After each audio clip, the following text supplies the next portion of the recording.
Good afternoon, everyone, and welcome to this week's episode of my YouTube channel. This week, I wanted to talk a little bit about what you can do in these tough real estate markets to be competitive and to make your offer stand out. There's several strategies that you can use, and when you're interviewing a real estate agent to work with you to help you with buying a home, I highly suggest that you talk to them about these difficult markets and ask them things about their strategies and how they can help you have the competitive offer to help you gain an edge when you're trying to compete for a house. Because in these markets where inventory is very low but demand is still there, it can be very difficult. And so you need to have someone who is experienced and knows how to help you out in those situations. They may not always win, but at least they have the strategies in place to eventually get you into a house and to help you get an offer that will win when competition is tight like it is right now. So one of the strategies that I like to use is something called an appraisal gap. So what's an appraisal gap, you ask? An appraisal gap is essentially what you use when you, so whenever you buy a house, if you're doing a regular offer and not buying with cash, if you're using a mortgage, the lender will have to have the property appraised. The appraisal is done just to make sure that the house is not being bought for more than it's worth, because the mortgage company, the lender issuing the loan, they want to make sure that their investment is not going to be too high, that they're going to be able to recoup their money that they're investing, that they're not throwing too much money at you and won't be able to get it back eventually should something happen, and just to make sure that they're not giving away more money than they should. More often than not, an appraisal will go through fine. Usually, the house is listed appropriately, and usually any asking price isn't too any offer price. Any offer price is not too crazy relative to the asking price. And generally speaking, the appraiser is able to find a way to justify value in a home situation offer. But that does not always happen.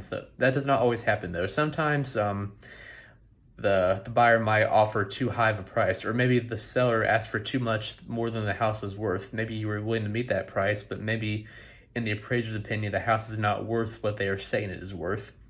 So in that situation, then what you have is an appraisal gap. It's what the lender is willing to issue for a mortgage and what the contract price is, what you are offering to the seller. So how do you get past that? Sometimes the deal ends that way. Unfortunately, the two sides can't reach an agreement and the deal ends. Other times, what happens is they will lower the price to meet that offer price. Generally, sellers will do that because they realize that the appraisal is probably what the future appraisals on the house will be as well. So they tend to just stick with that offer and go with that because they don't want to go back on the market and deal with all this again, when more than likely they're going to get the same appraisal later on. Rather than sticking with their asking price, they'll lower the price, compromise, and just move on. Or in some cases, maybe the buyer will bring some cash to the table to kind of meet them halfway on the appraisal gap. One thing you can do when writing an offer is to include that appraisal gap with the contract, just for that added peace of mind for the seller. Basically, with an appraisal gap, what you're saying is, hey, if the appraisal is lower than what we offer on the house, we will come up with the cash to cover that.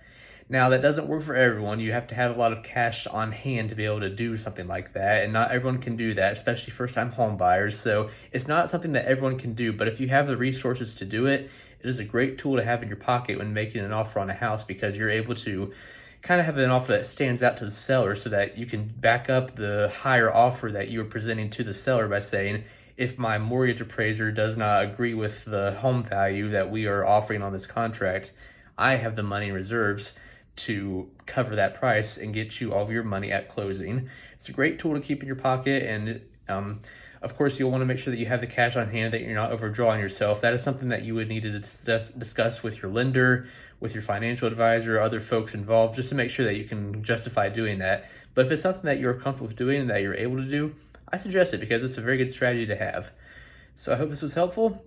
If you want to learn any more about appraisal gap coverage, please reach out to me, reach out to your local lender. I'd be happy to help. And if you're ready to start the home search process yourself, even in this tough market, I'm up for the challenge. Thank you, and have a great rest of your week. I'll see you next time.